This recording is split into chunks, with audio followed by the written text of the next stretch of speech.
The iron gate groaned open like a dying beast, its scream swallowed by the thunder of thousands above. Carther Prime's sky was blood-red that evening, casting long shadows over the arena of trials. Inside the holding cell, dim lights flickered. The child sat barefoot on the cold stone floor, knees drawn up, arms wrapped tight around them. His eyes, quiet, unblinking, stared straight ahead. "Jalen Ward," barked the guard in exo-armor, his voice filtered through a metallic snarl.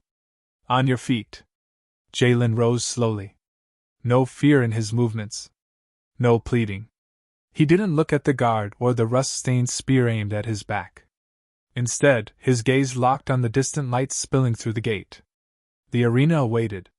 He walked with the steps of someone who had already died once. The arena roared.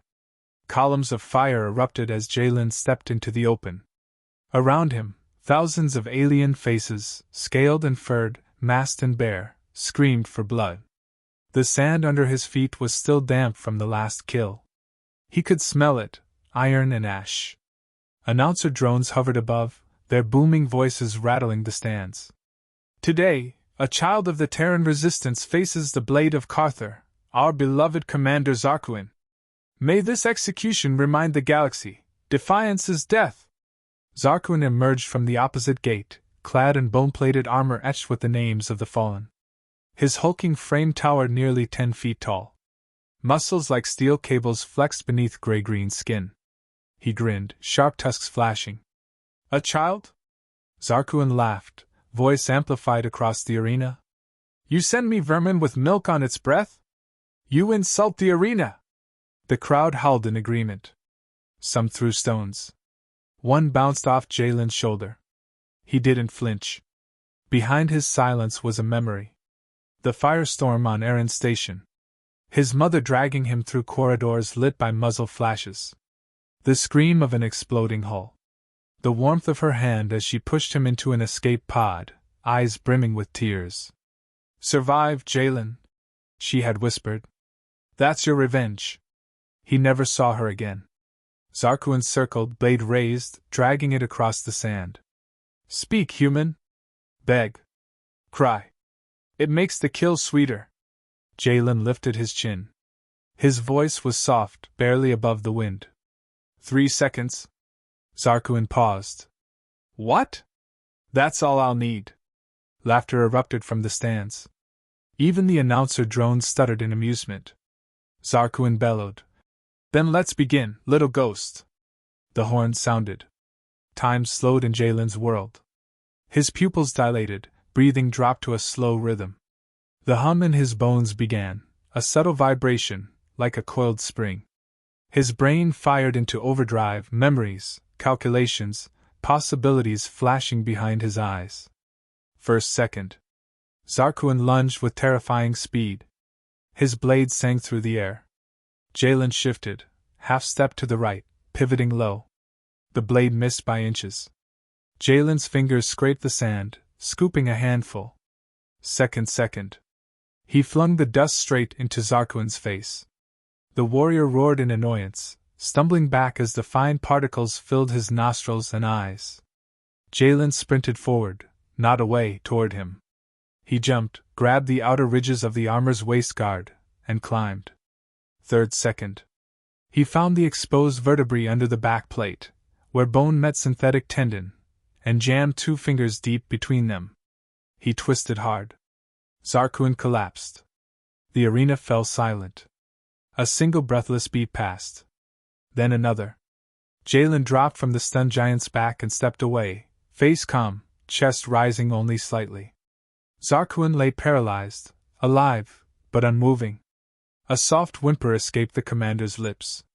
Jalen faced the crowd. "Don't ask children to die," he said quietly. "If you're not ready for what we've become." He turned and walked toward the gate he came from. Alone. In the control chamber above, Counselor Vresk stared at the monitor, his claws twitching. "That's impossible," he muttered. "He's 10. Project Helix," said another voice behind him, trembling. "He's one of them." The counselor's throat clicked. "Kill the feed. Now." Below, the arena's silence cracked. Then came a new kind of roar, not of mockery, but all. The name Jalen Ward passed from mouth to mouth. Not a child. Not prey. But something else entirely. Something the galaxy had forgotten to fear. The cell door slammed shut behind him, sealing Jalen back into the gloom. His breath still came steady. His hands, stained with arena dust and faint traces of blood, trembled slightly now, not from fear, but from what came after survival, memory. In the silence, the adrenaline receded. Noise from the arena faded into a low thrum, like a heartbeat muffled by walls of steel. He leaned his back against the wall, slid down, and sat on the cold floor, his fingers curling over each other. 2 hours ago, they'd thrown him into the pit to die. Now they didn't know what to do with him. Above, in the command chamber, a storm brewed. He should be dead, Counselor Vresk snapped, pacing between monitors. This was supposed to be symbolic. The human child dies, the rebellion loses hope, the Empire proves its order. A tall figure in diplomatic robes replied with eerie calm. Instead, your champion was paralyzed in front of half the quadrant. That boy didn't just survive, he dominated. Vresk turned sharply. It was a fluke. Reflex. A lucky strike. No, said the woman, adjusting her monocle implant. It was trained, precise, and methodical. He was processed by the Helix trials, wasn't he? Helix was dismantled. Clearly not all of it. In the lower levels, Jalen closed his eyes. The faint flicker of a neon bulb cast jagged shadows over the stone walls. He drifted inward. Again, his mother's voice said, stern but warm. She stood by a rusting console, watching him spar with holographic dummies on Aaron Station. Don't think, just respond. Let your instincts carry your body. Trust the silence in your mind. I'm tired, he had whispered once, tears in his eyes. She had crouched and cupped his face. We don't have the luxury of tired, baby. We live in a galaxy that only understands force. You'll live, because you'll be more than they expect. He opened his eyes to the rattle of footsteps. A new figure stood outside the cell, tall, robed, and alone. Not a guard. She stepped into the glow. Her skin was pale bronze, her eyes large and silver-veined. Carthari hybrid. Diplomatic envoy. I watched you fight, she said, voice like rain on metal. Or rather, end a fight that hadn't begun. Jalen said nothing. She crouched, eye level now, and placed a small cube on the floor between them. I'm not your enemy, Jalen Ward. I'm here to warn you. They don't want you alive anymore. He tilted his head. Then why are you here? Her smile was brief and sorrowful.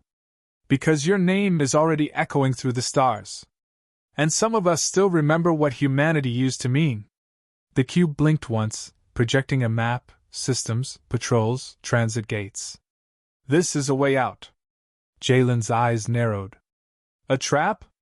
She shrugged. That depends. Do you want to stay here and find out what they do to legends after the cheering stops? At that moment, alarms wailed across the prison sector. Emergency sirens flared red. The woman's smile vanished. They moved faster than I thought. Jalen stood, already analyzing the map as it hovered. He memorized 3 escape corridors. One of them would be a dead end. The council would plan for flight. But not for strategy. Not for him. The woman turned to leave, then hesitated. There's a man in the East Wing. His name is Vosk. He used to be a general.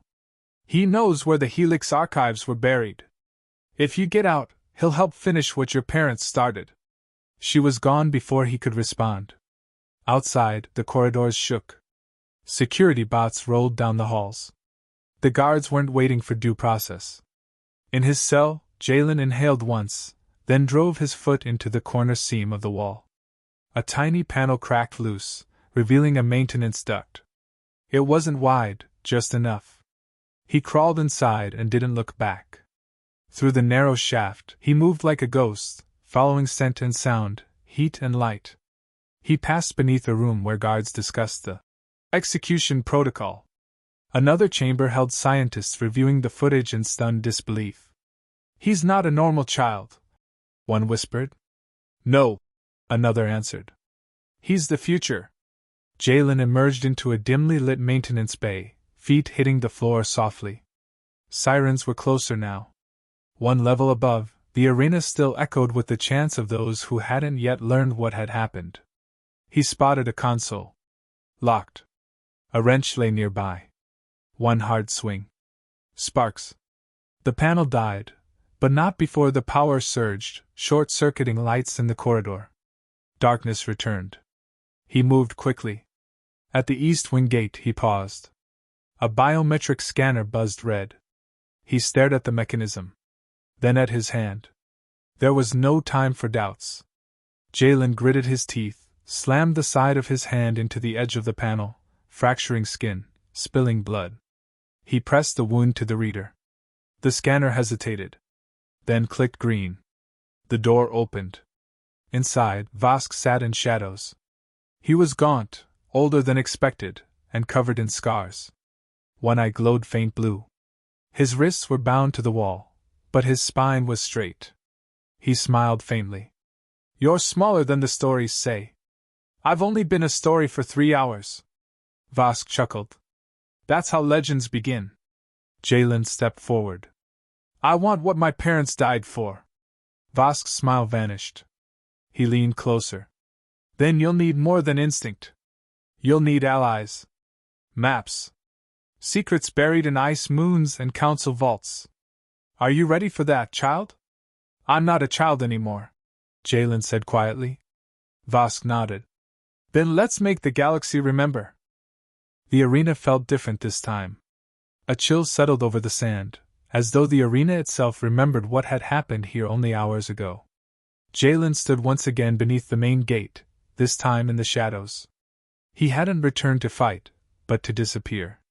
The escape corridor Vosk revealed led through the old service ducts under the arena floor, a relic of when Carther was still ruled by gladiator clans, before the Galactic Council sterilized every inch of history with concrete and steel.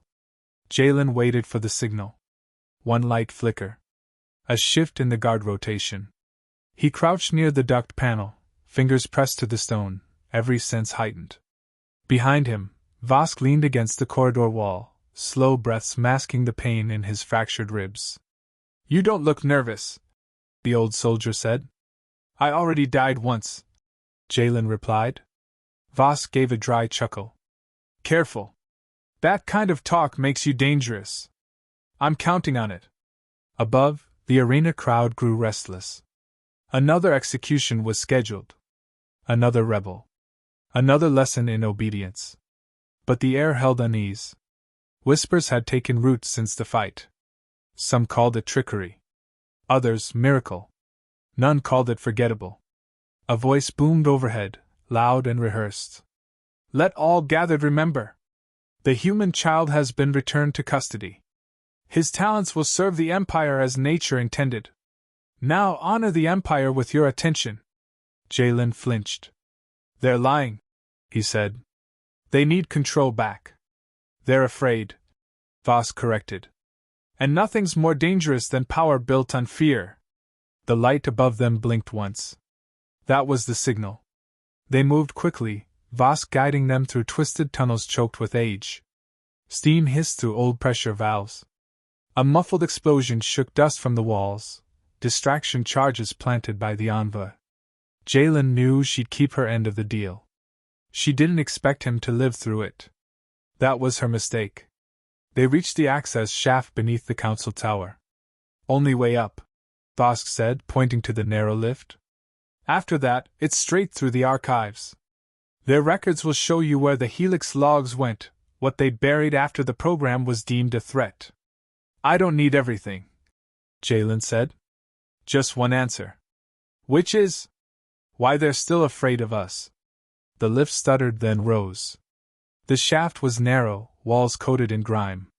At the top, a dead corridor stretched out, empty, silent. No guards. Too quiet. Jalen stepped forward first, eyes scanning. It's a trap. Vosk nodded once. Then let's spring it. They passed into the archive wing.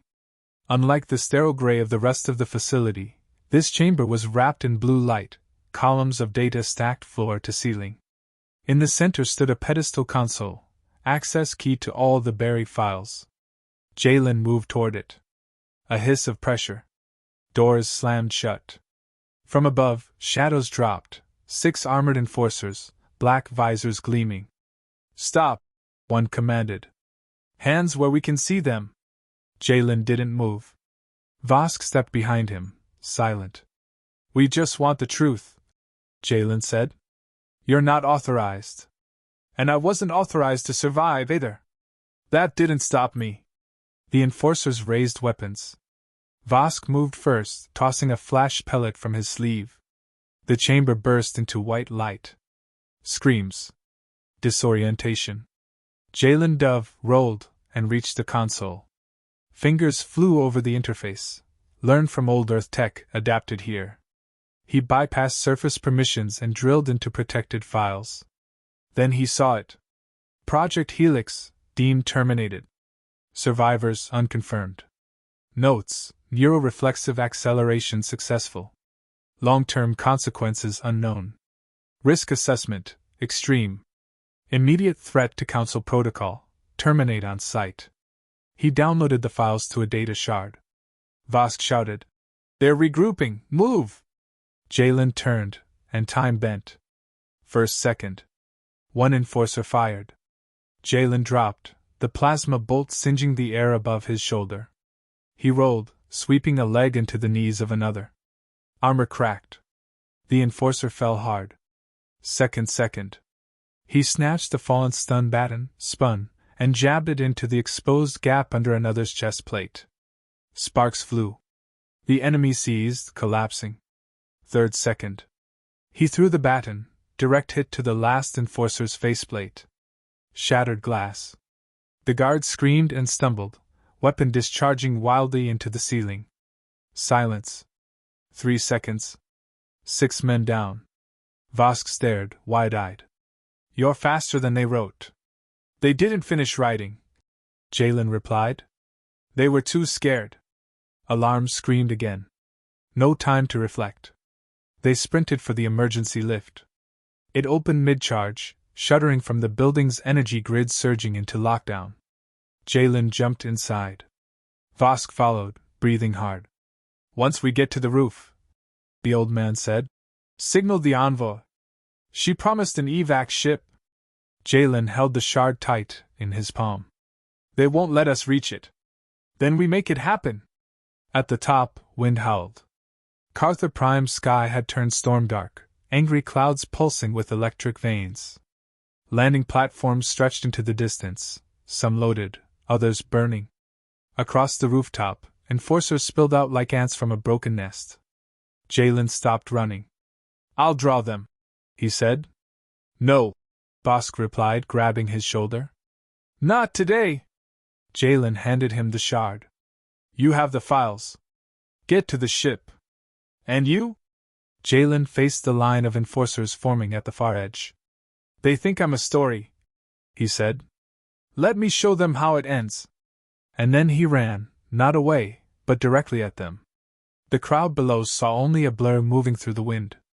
Above, one boy sprinted into the storm, arms low, movements perfect. And in the seconds that followed, Carther Prime watched as its empire cracked, not from an army, not from a fleet, but from a child they thought would die in silence. Smoke coiled into the sky as the first drops of acid rain tapped across the metal roof. The wind dragged it sideways, carrying the scent of scorched alloy and blood. Below the chaos, Vosk ran. He didn't look back. The data shard was warm in his pocket, almost pulsing, as if it carried something alive. The child's last words echoed behind his ribs, dull and heavy. "Show them how it ends." It wasn't a plea. It was a sentence. Final. Composed. The evac ship waited beyond the landing stacks, shielded by a temporary field that crackled with incoming fire. 2 guards lay unconscious near the ramp, neutralized by someone who hadn't needed to kill. As he climbed aboard, the envoy appeared at the controls, hands dancing over the console. "You're alone," she said without turning. He stayed, Vosk answered. Her jaw clenched. Then let's make his sacrifice mean something. Back on the rooftop, Jalen didn't stop moving. He weaved between stun pulses and razor flashes, ducking under charging boots, throwing bodies into each other, weaponless but untouchable. He wasn't fighting to win. He was fighting to distract. The enforcers focused on him, all eyes chasing the boy they couldn't corner. From the tower's eastern spire, civilians watched from sealed viewing platforms, ambassadors, contractors, foreign dignitaries. Word had already spread. This wasn't a boy anymore. This was a symbol, unfolding live. One of the foreign captains murmured to his aide, "What's he trying to prove?" The aide, barely breathing, replied, "That he shouldn't be underestimated. Ever again." Counselor Vresk stormed into the operations chamber, claws clicking. Dozens of officers scrambled before his glare. "Where is he now?" "Still on the rooftop, sir. Evac ship just left with one escapee." Vresk's eyes narrowed. "The old general?" "Yes, sir." He turned to the communication grid. "Put me on broadcast. Arena-wide. Unfiltered." The officer hesitated. "He's a child counselor. He's an insurgency." The line clicked active. His voice boomed across the complex. "Human, you are surrounded. You are alone. You are not a savior, you are a delay. Lay down. Surrender. We will not execute. We will dissect. And then forget." Jalen heard every word. He stood now on the roof's edge, hands at his sides. The enforcers paused. Not because of mercy, but uncertainty. No child had lasted this long. No rebel had moved like this.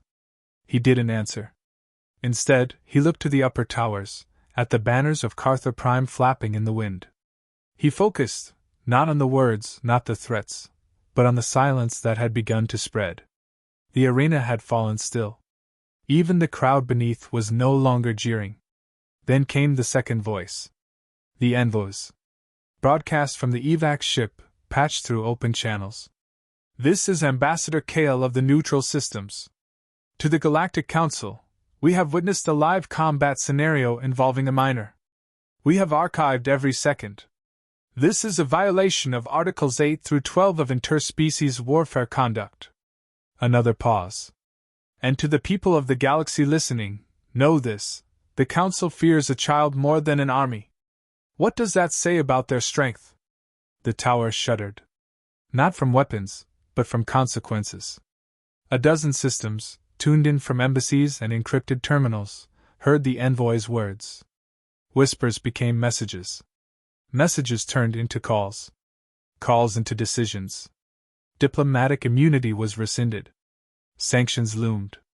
And somewhere in the distant stars, rebel cells waited for proof that Earth hadn't burned alone. Now they had it. Jalen backed away from the ledge, weaving through exhaust vents and steel beams. His movements slowed. The longer this lasted, the thinner his margin became. The Helix program hadn't been perfect. His reflexes came with strain, his muscles beginning to tighten now, nerves twitching without command. Too much usage burned out control. That limit was closing in. He slipped through a maintenance hatch, dropping 2 levels into the internal lift shafts. This wasn't about running anymore. It was about surviving long enough. Inside the comms wing, 2 security techs stared at red screens. "He's heading down," one muttered. "Where's he going?" "Looks like the old war exhibit." The other frowned. "That wing's sealed. No one's been down there since." The doors exploded outward. The abandoned museum halls smelled of dust and metal. Holos flickered to life as Jalen passed, faded reenactments of Earth's early resistance, soldiers in body armor, rebel fleets in low orbit, cities burning and rebuilt. One exhibit stood still, untouched. "Subject X, humanity's final weapon." A glass pod, empty. He looked at the label. His mother's name was listed in the credits beneath. Project Lead Captain Mira Ward. Jalen stared. He understood now. She hadn't saved him from Helix. She'd given him to it. Outside, the storm grew violent.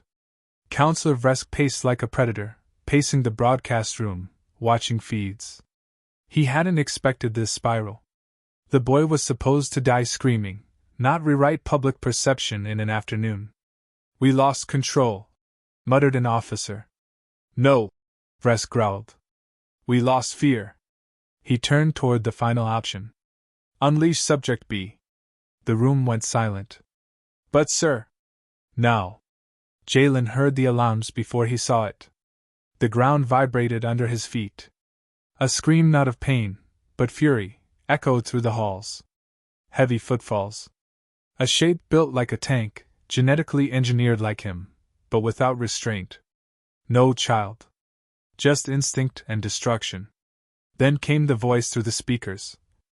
"You wanted a second fight? Let's see if you last another 3 seconds." The ground trembled before the thing came into view.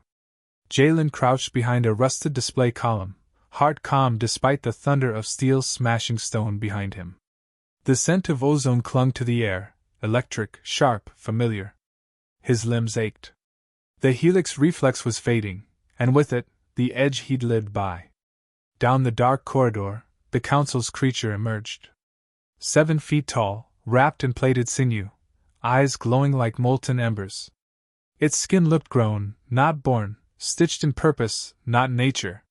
Heavy chains trailed behind it, broken mid-link. No hesitation in its steps. Just forward motion. Subject B. Another child once. Now nothing human remained. Jalen scanned the hallway. No cover. No vertical space to exploit. No tools nearby. The monster spotted him. A low rumble echoed from its chest, no language, just hunger. It charged. First second. Jalen leapt sideways, shoulder grazing the wall. The monster's fist slammed into the pillar, shattering it to dust. Second. He rolled, legs trembling under the strain, ducking under another strike. The creature's speed rivaled his, but not its control. Too raw. Too angry. Third second. He slid under its legs and grabbed a shard of the broken exhibit glass. Not a weapon, but sharp enough to make a point. The fourth second arrived. He didn't end this fight in 3. This one was different. The creature turned faster now. Its roar shook dust from the ceiling. Its body charged, but its mind lagged. It was strong, too strong. Jalen couldn't match it head-on. He needed the environment. He sprinted into the adjacent display room, hall of artifacts from Earth's first resistance base. Prop weapons, replica explosives, old tech shells. The creature followed, relentless. Jalen dove behind a rusted dropship engine, slid across the floor, and yanked a cracked power cell from the casing. It sparked in his hands, unstable. "Come on," he muttered, dragging copper wire from a disabled comm unit. His fingers twisted fast, wrapping wire to node, sealing it with a heat tab pulled from a fusion lantern. The creature crashed through the door behind him. Jalen hurled the cell. It landed near the creature's foot. It beeped once. A concussive burst ripped through the chamber. The monster staggered, its shoulder armor vaporized, the side of its face scorched. It screamed, half wild, half aware. Jalen limped backward, lungs burning. Still not enough. A voice crackled through the chamber speakers. The Envo. "Jalen. We're back in orbit. You have 90 seconds. Then this place becomes a crater." He didn't flinch. "Understood." The creature charged again. Jalen waited until the last second, then ran, not away, but toward the exhibit's ceiling beam. He jumped, caught a pipe, swung up, and grabbed a suspended lighting rig. The monster slammed into the wall below him. Jalen dropped, feet landing on its shoulders, arms wrapping around its neck. He drove the glass shard into the soft tissue just below the skull ridge. The creature howled. He twisted. Once. Twice. The body buckled. Collapsed.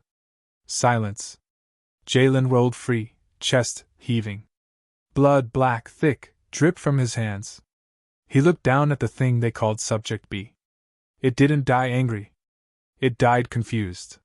He stumbled out of the hall, past broken displays and smoking rubble. His legs barely held. The helix charge was gone. He felt 10 years old again. And older. So much older. Outside, Vosk's voice came over comms. You alive, kid? Barely. Evac's en route. Roof, platform 5. I'm heading there. The corridors had changed, no longer filled with guards. Just echoes. The complex had emptied like a dying lung. Jalen passed holding cells, some now open. Prisoners gone. Others still locked inside, staring wide-eyed. He stopped. Pressed the release pad. A dozen doors clicked open. No words exchanged. Just nods. One rebel saluted. Another simply ran. Jalen kept walking. At the roof, the evac craft hovered low, its ramp already open. Wind whipped against the landing pad. The envoy stood there, her face pale, jaw set. You made it. Barely. You always say that. He handed her the data shard. What's on here? She asked. Proof. That we were never monsters. They made us because they were afraid. She took it. We'll get it to the right systems. You'll need to move fast. I always do. Vosk stepped forward. You sure you're done with this place? Jalen looked out over the ruins. The arena below was dark. No crowd. No fire. Just emptiness. I didn't come to burn it down, he said. Just to show them what's left of us still burns. Vosk smiled, faint and tired. That'll spread faster than fire. They boarded. The hatch sealed behind them. Jalen sat near the window, watching the towers fall away beneath. In the darkness of space, the evac ship merged with a rebel fleet, silent, sleek, waiting. Dozens of ships. Hundreds of eyes watching the child step aboard. Not a prisoner. Not a victim. A symbol. Vosk leaned over. What now? Jalen turned from the window, eyes steady. Now we give them what they fear most. He opened the shard's data on the holo display. It pulsed with coordinates, code names, classified truths. Hope with a name,